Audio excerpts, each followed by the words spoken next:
Genesis chapter 38. It was at this time that Yehudah went off from his brothers and settled near a man named Hira, who was an Adulami.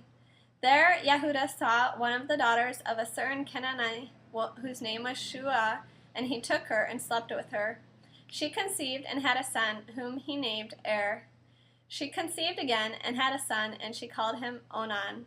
Then she conceived yet again and had a son, whom she called Shelah. He was in Keziv when she gave birth to him. Yehudah took a wife for Er, his firstborn, and her name was Tamar. But Er, Yehudah's firstborn, was evil from Adonai's perspective, so Adonai killed him.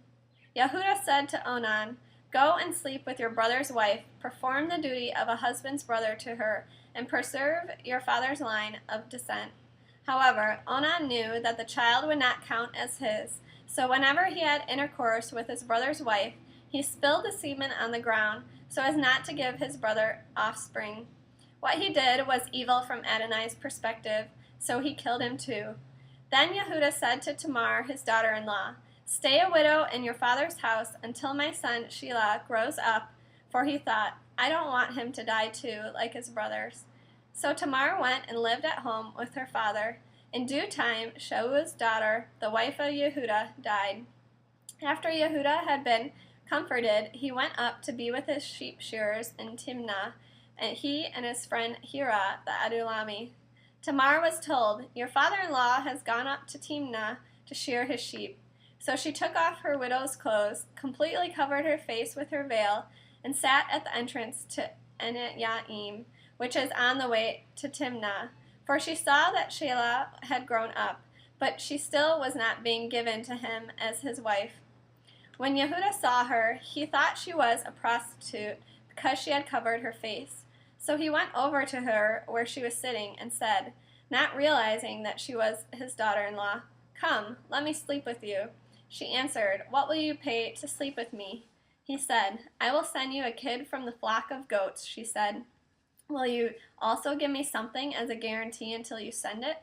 He answered, "What should I give you as a guarantee?" She said, "Your seal with its cord, and the staff you're carrying in your hand." So he gave them to her, then went and slept with her, and she conceived by him. She got up and went away, took off her veil, and put on her widow's clothes. Yehudah sent the kid with his friend, the Adulami, to receive the guarantee items back from the woman, but he couldn't find her. He asked the people near where she had been, "Where's the prostitute who was on the road of En-Yaim?"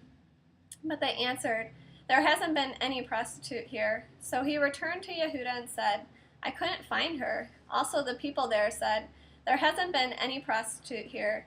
Yehudah said, "All right, let her keep the things so that he won't be publicly shamed. I sent the kid, but you didn't find her." About 3 months later, Yehudah was told, "Tamar, your daughter-in-law, has been acting like a whore. Moreover, she is pregnant as a result of her prostitution." Yehudah said, "Bring her out and let her be burned alive." When she was brought out, she sent this message to her father-in-law, "I am pregnant by the man to whom these things belong. Determine, I beg you, whose these are, the signet, the cords, and the staff." When Yehudah acknowledged owning them, he said, "She is more righteous than I, because I didn't let her become the wife of my son Shelah," and he never slept with her again. When she went into labor, it became evident that she was going to have twins. As she was in labor, one of them put out his hand, and the midwife took his hand and tied a scarlet thread on it, saying, "This one came out first." But then he withdrew his hand, and his brother came out. So she said, "How did you manage to break out first?" Therefore he was named Peretz, breaking out.